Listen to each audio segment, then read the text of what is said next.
Hello everybody and welcome back. As always, I am Mateo311 and this is your channel for everything VR related. Today, we have a brutally honest first impressions video of The Walking Dead Saints and Sinners Chapter 2. Now, I would love to be giving you guys a full review of this game right now, but my early access came with some minor strings. For starters, I am currently running an early pre-release build with some known issues. There's also many storyline aspects I'm not allowed to speak to, or entire levels that I just can't showcase. So today we'll just have my first impressions, which will be in a similar format to my overall reviews, breaking down what the game is all about, letting you know how excited I am for its release, who do I recommend this game for, and then I'll finally show off some additional gameplay. Now there are of course links and timestamps if you want to jump ahead, but let's start things off with the summary. The Walking Dead Saints and Sinners Chapter 2 is a story-driven single-player adventure title set in the Walking Dead universe and featuring a large array of mechanics. There's stealth, scavenging, crafting, fantastically brutal combat, and you'll even get to drive the direction of the overall storyline. The game takes place immediately preceding the original title, and this is a complete standalone sequel. Now you don't have to play the original game to enjoy this one, but it will help for the overall storyline, and you can even import your save file from the original game, carrying over all the original choices that you made. The Saints and Sinners campaign is expected to run you 15 to 20 hours, where you'll be exploring both familiar and new sections of New Orleans. There's plenty of new tools and weapons to craft, the scavenging system has been expanded, and they'll be introducing some much deadlier enemies. The title will be cross-buy for both Quest and Rift versions. There will be an exclusive Payback Edition for those of you who want a few custom items, and the developers are already planning for additional DLC down the road.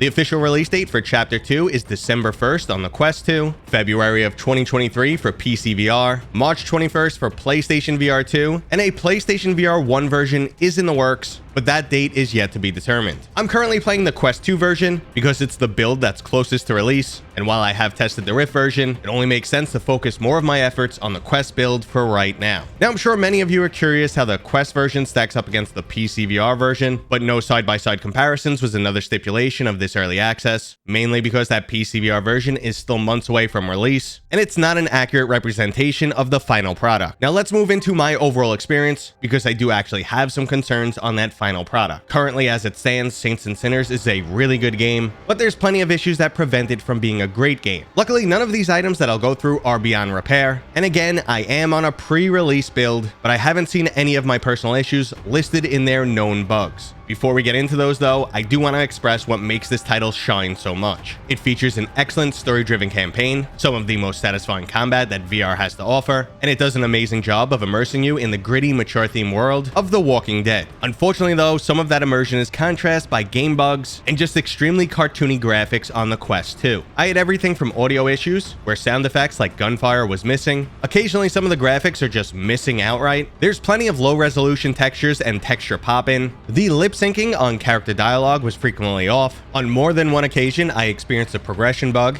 and finally I have some gripes about the level design and inadequate level of hints. I'm absolutely fine with a game not holding your hand, but at one point I was told to travel through the catacombs, and that actually wasn't true, which got me lost for over a half an hour. Luckily though, I spoke to the developers on this one, and they said they'd most likely update the text on that task. And again, I'm all for a game that doesn't hold your hand and encourages exploration, but at the same time, this title penalizes you for wasting time. It has an overall impact on the scavenging system and game's level of difficulty. So when you combine items like an improperly labeled map with an invalid task description and mechanics that penalize you wasting time, it leads to unnecessary frustration. That being said though, all of these issues can be addressed by the developers over time, so at release this will most likely be a really good title, and over time it might become an exceptional one. Now, as it stands right now, I personally want to wait for the PCVR version or PlayStation 2 version to do my full playthrough, because this might give the studio some extra time to address my issues, and also the graphical fidelity is just so much higher on PC. But for the sake of the channel, I will continue playing on the Quest 2 and have a full review up for December 1st. While it might sound like I'm coming down hard on this game right now, don't get discouraged. There's just a lot of excellent moments that I can't share in this video. Quickly comparing the original Saints and Sinners versus Chapter 2, this one feels a bit more action-oriented, with an overall higher production value. So that leads into my overall excitement, expectations, and recommendation. If you were a fan of the original Saints and Sinners, or you enjoyed other titles like Resident Evil 4, this will obviously be right up your alley. Very few Quest 2 titles give us a mature storyline, a full campaign, and plenty of excellent mechanics. So no matter what VR platform you're currently on, if you're over 17 and can handle a little bit of horror, you should definitely be excited for this game. Okay guys, we're gonna move into some gameplay. But before we start, if you appreciate these videos, please go ahead and give it a thumbs up, leave a comment, and maybe consider subscribing. Sometimes I need to go through hours of footage just to find a 15-second clip that showcases something I was talking about. But let me start by showing you guys you're in for a crazy ride with The Walking Dead, and here is some of their absolutely fantastic intro. No, we kept them bells ringing for 3 days straight,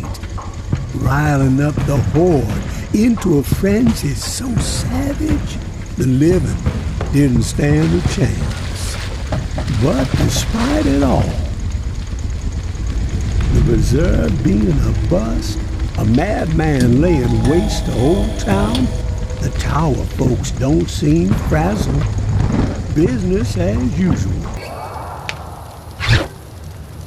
She wants you to know something, tourist. That a darkness has swallowed you.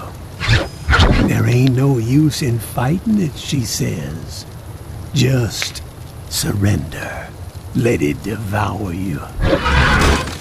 You best be on your way home now, tourist.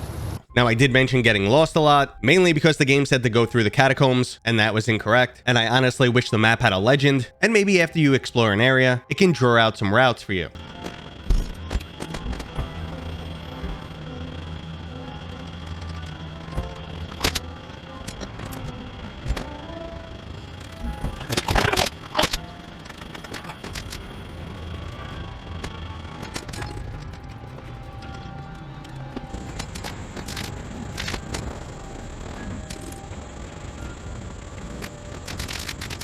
Now, here are some of the bugs I previously mentioned, like lip syncing issues. Thinking everyone outside of my flock could be the perpetrator, an envoy of Satan himself. But the living must band together, not remain divided. And the hotel is our answer. Missing sound effects.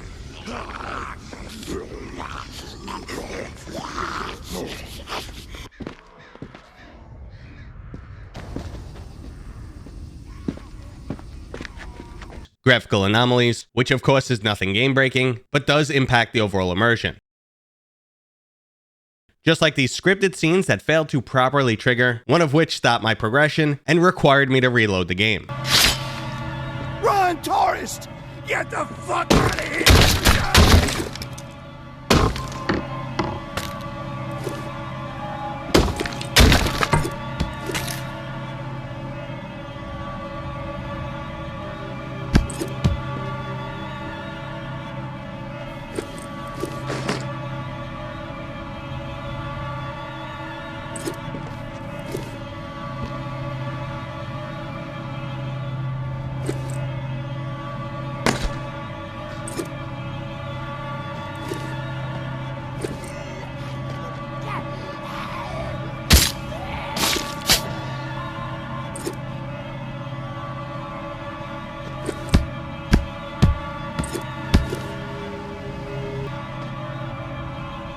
Run, tourist!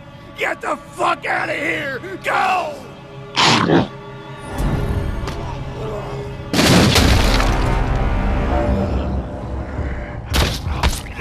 But all of that brutal combat is still intact, downing walkers is just as fun as ever, and I'm truly interested in seeing how the storyline plays out. And that was today's video, guys. I hope you enjoyed it. If you did, go ahead and give it a thumbs up. If you're new here, consider subscribing. And as always, I'll see you guys on next time.